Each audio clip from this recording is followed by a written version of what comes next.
Tinapay mula sa langit.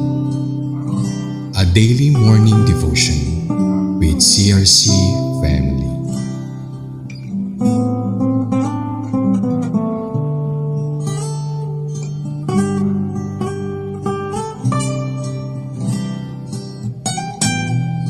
Mapagpalang umaga po sa bawat isa. Ako po si Pastor Emery Escarcha mula sa CRC Queens Road Daughter Church. Samahan niyo po kami sa ating programang Tinapay mula sa Langit, ang pang-araw-araw nating devotion sa salita ng Diyos. Ngayong umaga ay matutunghayan natin ang mga kaganapan sa Judge chapter 10 verses 7 to 9. Bago po tayo magpatuloy, tayo po ay manalangin. Ama naming Diyos, maraming salamat po sa araw na ito. Salamat sa iyong salita na nagbibigay liwanag at gabay sa aming buhay. Buksan mo po ang aming isipan at puso upang maunawaan namin ang iyong mensahe. Tulungan mo po kaming makita ang katotohanan at magbago ayon sa iyong kalooban. Sa pangalan ni Jesus, Amen. So tayo po ay babasa sa Judge chapter 10 verses 7 to 9 NIV version. Verse 7, So the anger of the Lord was kindled against Israel, and he sold them into the hand of the Philistines and into the hand of the Ammonites. Verse 8, And they crushed and oppressed the people of Israel that year. For 18 years they oppressed all the people of Israel who were beyond the Jordan in the land of the Amorites, which is the Gilead. Verse 9, And the Ammonites crossed the Jordan to fight also against Judah and against Benjamin and against the house of Ephraim, so that Israel was severely distressed. Pagpalain po ang pagkakabasa ng salita ng Diyos. Ang title po ng ating mensahe sa umagang ito ay Israel's Servitude. Based po sa talatang ating mga binasa, makikita natin ang isang mabigat na kalagayan ng Israel. Sila ay nasa ilalim ng servitude o pagkakaalipin. Hindi ito basta nangyari. Ito ay bunga ng kanilang paulit-ulit na pagtalikod sa Diyos at pagsamba sa ibang Diyos o mga Diyos-Diyosan. Una, ang servitude ay bunga ng paglayo sa Diyos. Hindi agad-agad dumating ang paghihirap. Nagsimula ito sa maliit na kompromiso, unti-unting paglimot sa Diyos, hanggang sa tuluyang pagtalikod. Ganito rin ang buhay natin. Kapag hinayaan natin ang kasalanan, kahit maliit lang sa simula, maaari itong magdala sa atin sa mas malalim na pagkagapos. Ikalawa, ang servitude ay may kasamang bigat at sakit. Sinabi sa verse na sila ay pinahirapan at inapi. Hindi madali ang buhay na malayo sa Diyos. Maaaring panlabas okay ang lahat, pero sa loob may kabigatan, takot, guilt,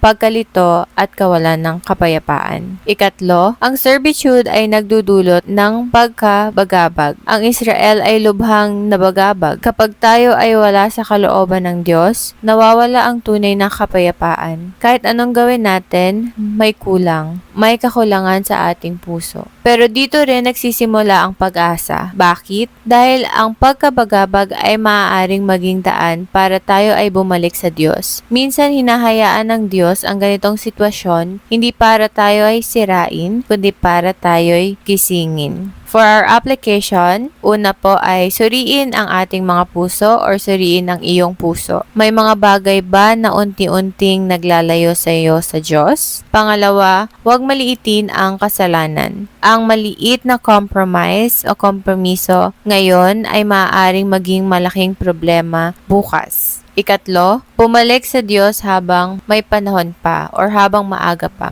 Hindi pa huli ang lahat. Ang Diyos ay handang tumanggap at magpatawad. And for our reflection, may mga pagkakataon ba sa buhay mo na pakiramdam mo ay nakaalipin ka sa kasalanan, sa takot o sa problema? Ano ang sinasabi ng Diyos sa iyo sa sitwasyong iyon? Handa ka bang bumawi sa Kanya? Mga kapatid, ang kwento ng Israel ay paalala na ang pagkakaalipin ay hindi ang katapusan ng ating kwento. Kahit tayo ay nagkamali at lumayo sa Diyos, hindi niya tayo tuluyang pinababayaan. Sa gitna ng bigat, sakit at kaguluhan, naroon pa rin ang kanyang kamay na handang umalalay at magbalik sa atin sa tamang landas. Ang Diyos ay hindi lang Diyos ng hustisya, kundi Diyos din ng awa at biyaya. Kung tayo man ay nasa panahon ng pagkagapos, tandaan natin na may kalayaan na inihahanda ang Panginoon para sa atin. Sa Kanya, may panibagong simula, may kapayapaan at may pag-asa. Kaya manatili tayong matatag, magtiwala sa Kanya at patuloy na lumapit sa Diyos. Sapagkat sa Kanyang presensya, walang anumang servitude ang kayang pumigil sa buhay na malaya at ganap na Kanyang ipinangako.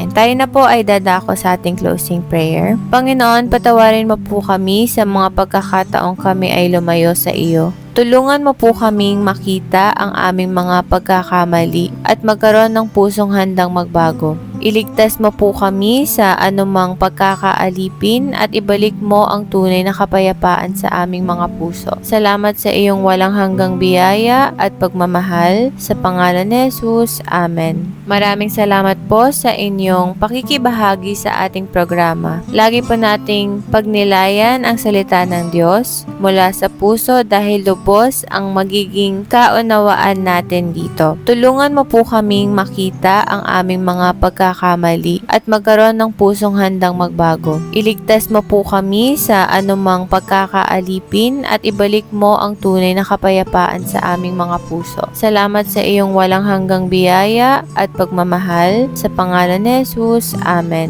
Maraming salamat po sa inyong pakikibahagi sa ating programa. Lagi po nating pagnilayan ang salita ng Diyos mula sa puso dahil lubos ang magiging kaunawaan natin dito. Muli po ninyo kaming samahan bukas sa pagninilay ng kanyang mga salita dito sa programang Tinapay Mula sa Langit. Malaya po ninyong i-share ang video na ito upang kayo rin ay maging pagpapala sa iba. Pagpalain po tayo ng ating Panginoon at muli magandang umaga po sa bawat isa.